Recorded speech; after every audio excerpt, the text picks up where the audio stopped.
Hello there and welcome to this special interview where we are at Entebbe and we are following events in relation to the Water Week. This is a week that was organized by the Ministry of Water and Environment in collaboration with ACODE. Now, ACODE is the Advocates Coalition for Development and Environment. And the week's activities are mainly geared towards a contribution towards the attainment of social, sustainable socio-economic transformation in collaboration with various partners. And of course, my name is Edward Rukidi Kijananguma, and I'm privileged this afternoon to be with three doctors.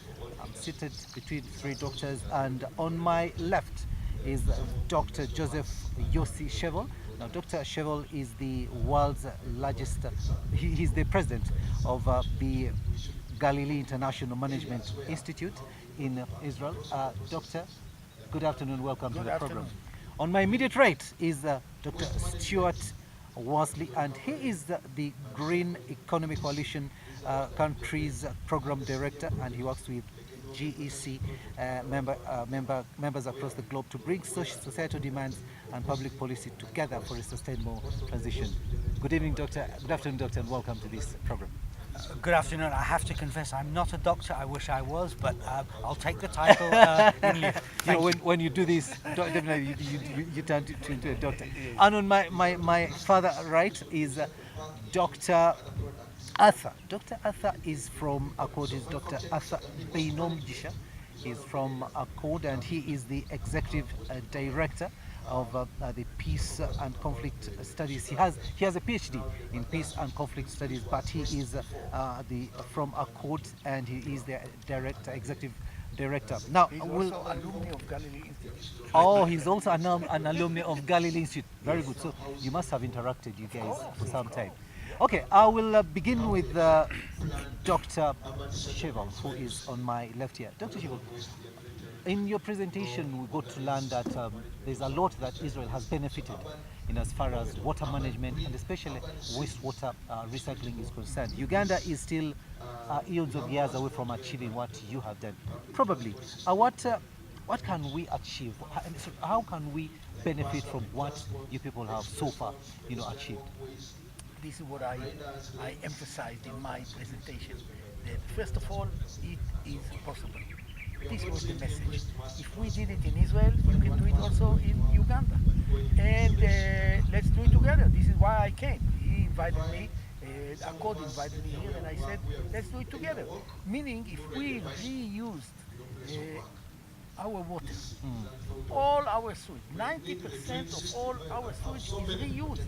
And then that's how we water agriculture in Israel. So if we do it, you can do it also in Uganda. Today, Uganda probably has enough water, but nobody assures you that tomorrow you will have enough water.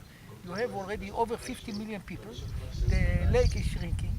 Climate change, less and less water. I showed that in the year 2025, compared to 1990, Uganda has less than 50% of the water. Can you imagine? Can you think of suddenly you don't have water? So we want to prepare ourselves, and this is the solution that we propose, to reuse water. And I was very glad to see that the PS, the Permanent Secretary of the Ministry of Water, he thought that this is the right step to go forward.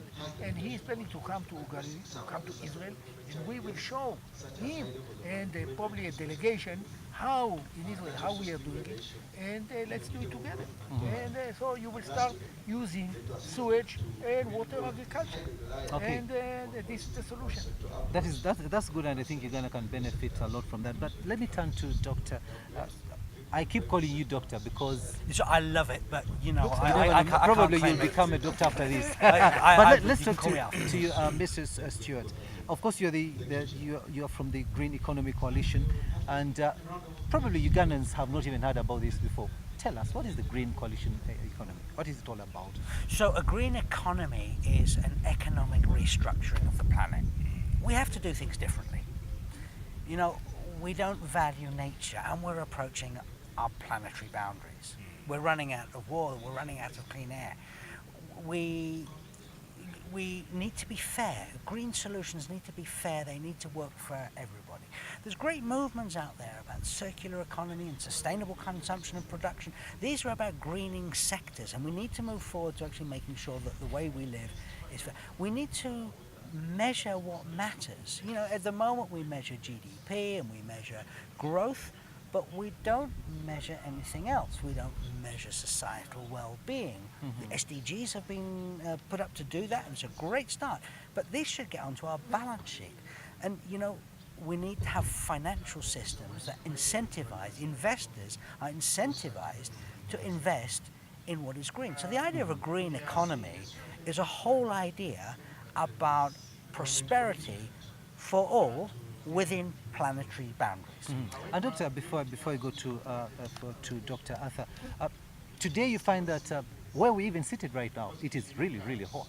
And Entebbe naturally should be a cold area. But Right. today it is very hot.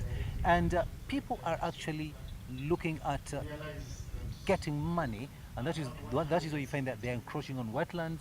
Right. And they are degrading the environment. And Right. the repercussions, as you say, are really grave at the end of the day. What would you advise Ugandans? Well, first thing is your people, the Ugandan citizens, live within these fragile ecosystems, and they are the ones that experience what happens when you run out of water.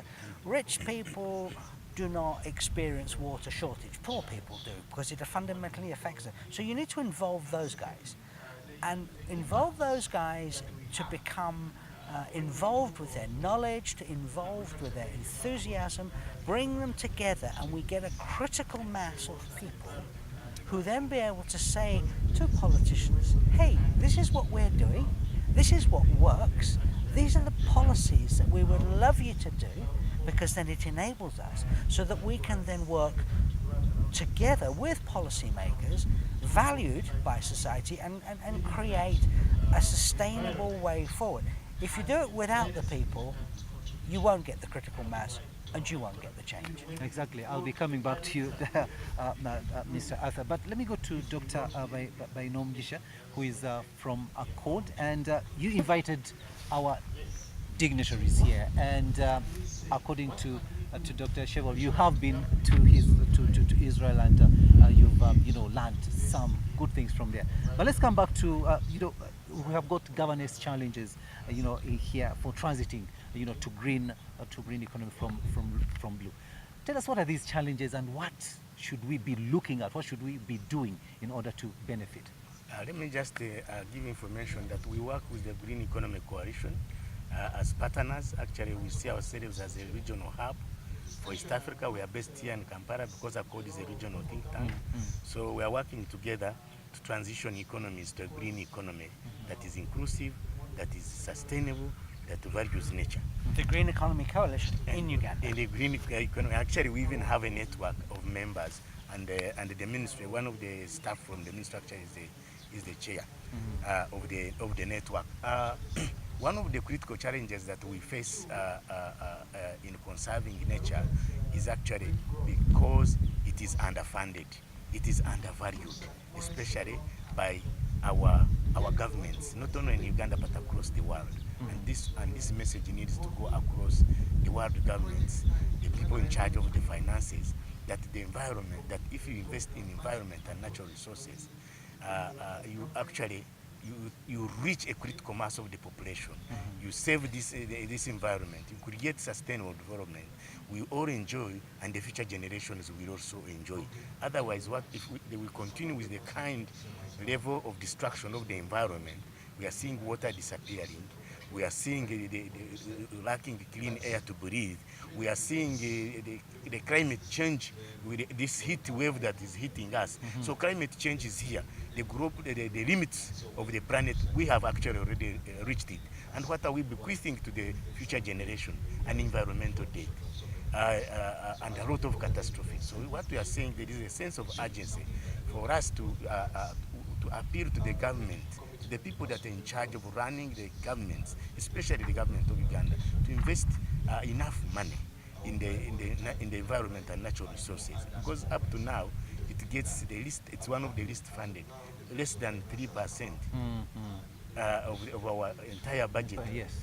is put to the natural, to the environment and natural resources, and yet Uganda is a nature-based economy. So why don't you put more money where more mouths are? That's the point we are talking about, and then you will have a ripple effect in terms of the benefits that accrue to all of us. Doctor, before you leave the microphone, today one of the panelists actually is a member of parliament, and they are the ones who make the laws. There are laws in place, in as far as protecting the environment and conserving it is concerned. But you still find that the citizens are actually going against the laws, and nothing is happening.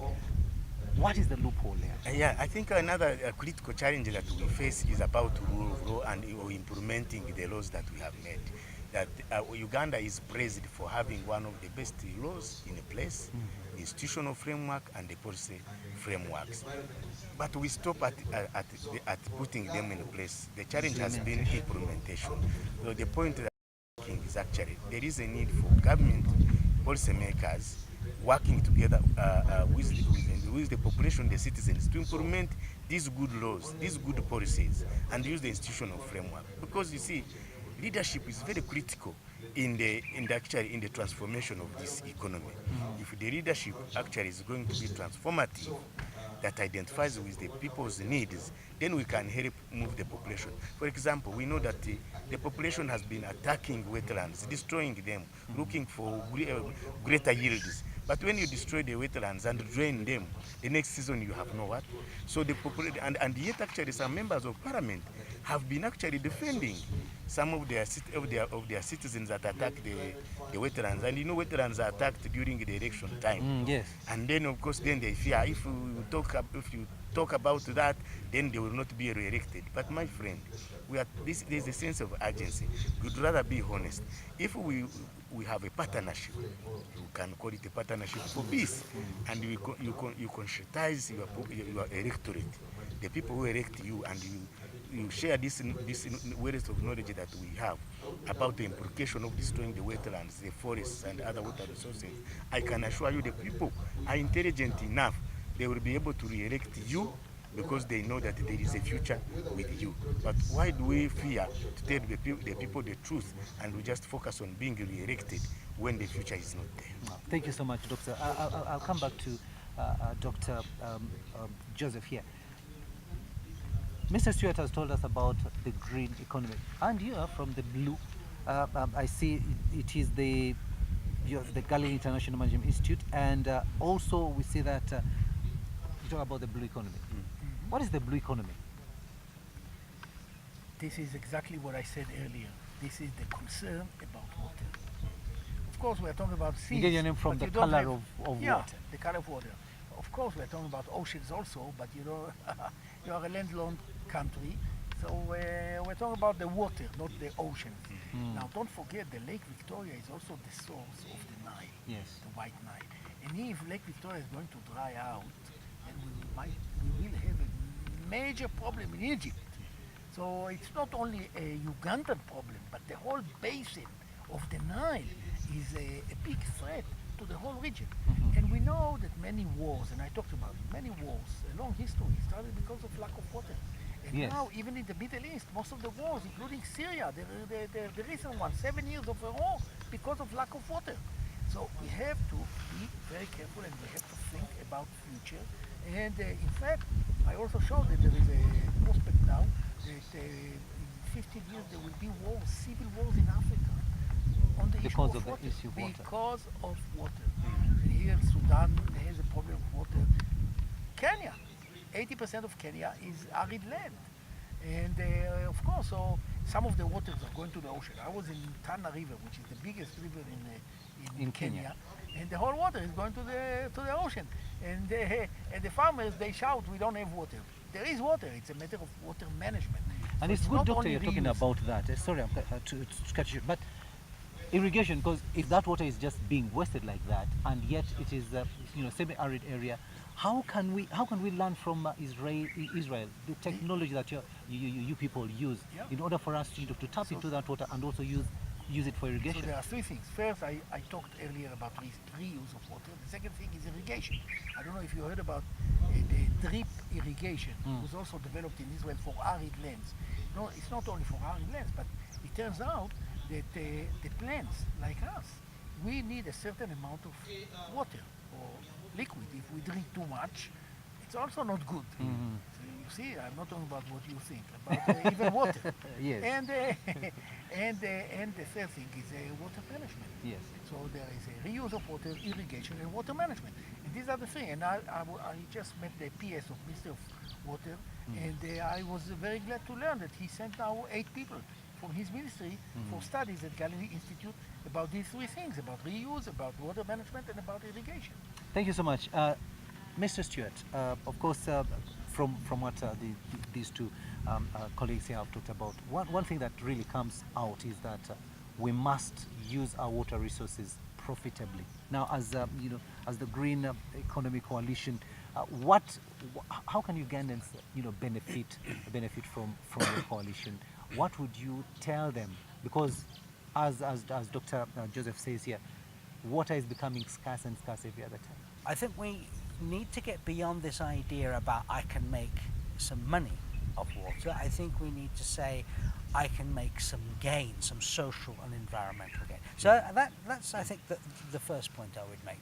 Secondly, I think the technologies that are available are clear, and the way that water can be used much more efficiently. I can validate everything that has been said. I've worked in Egypt on drip irrigation, where we have grown thousands of hectares of olives in the desert on the basis of drip irrigation. So the technology is there, we can do that. But I don't think technology is the only answer. I think technology is part of the answer. I think politics is part of the answer. Oh, yes. And the politics of the answer is, this is why I come back to the people. The people are the people who live with water, who are the ones who can potentially use well or misuse. And it's not just enforcement and regulation that says you can or you cannot, because people don't obey instructions from others. People do what they want to do because they want to do it. And the idea is getting people to want to do it.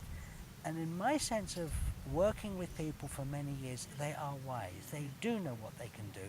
And they're forced into unsustainable practice because of power plays on their outsides, which forces them off their land, which forces them into land that should never be cultivated, and puts them into a situation where desperation means pollution. And I think we therefore need to look systemically at the whole system. It's not enough to look at just water, but it's about water and land and biosystems and air and health and happiness. This actually is what the Sustainable Development Goals describes.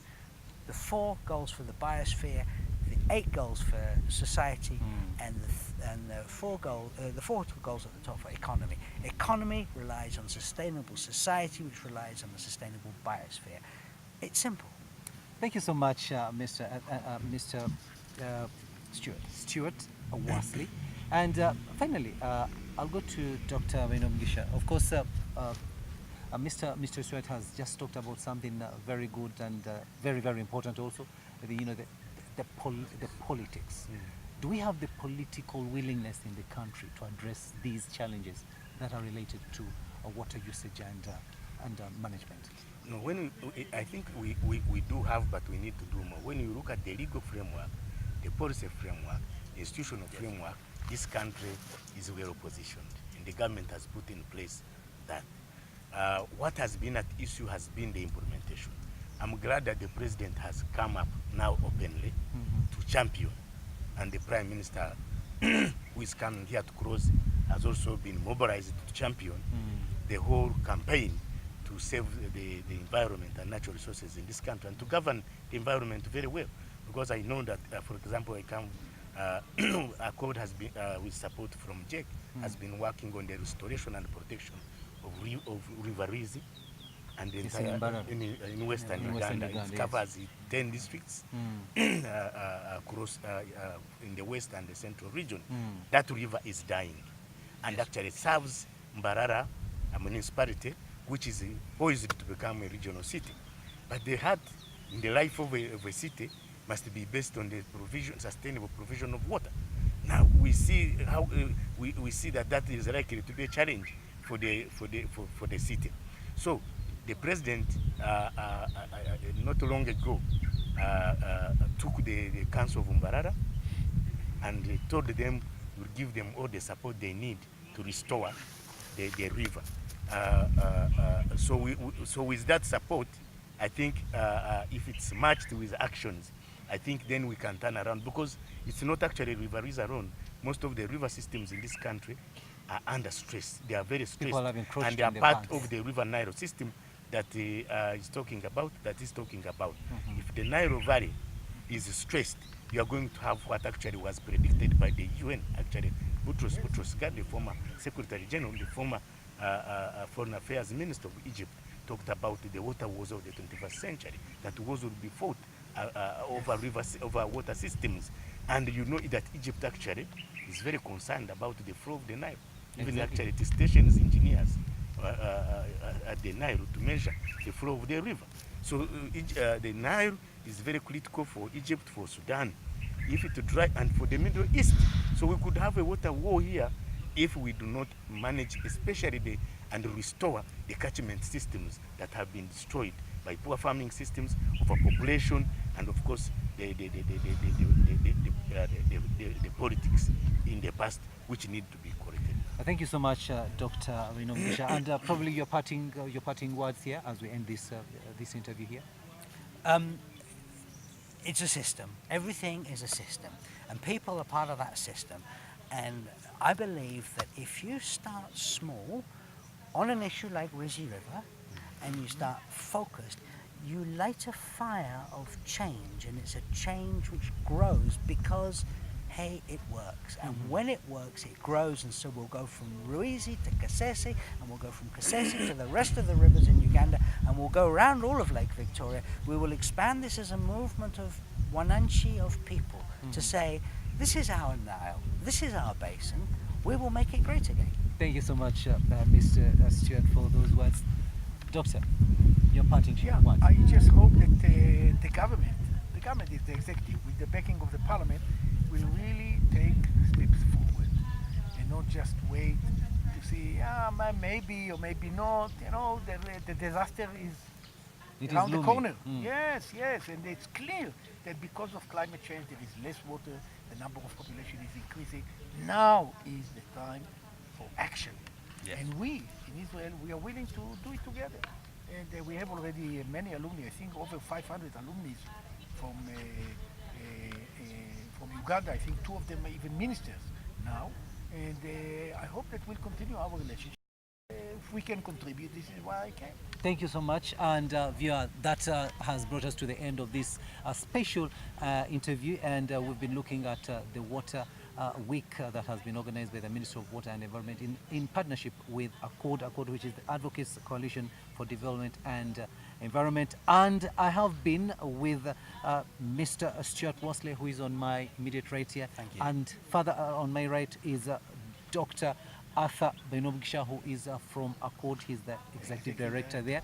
And also on my left here is Dr. Joseph Yossi Chevel, who is the president of Galilee International Management Institute. Thank you so much, gentlemen. Yes, in Israel. Thank you so much, gentlemen, for having accorded us this very, very great moment to be on UBC TV. My name is Edward Rukidi Kijanangoma. Stay tuned for more programming.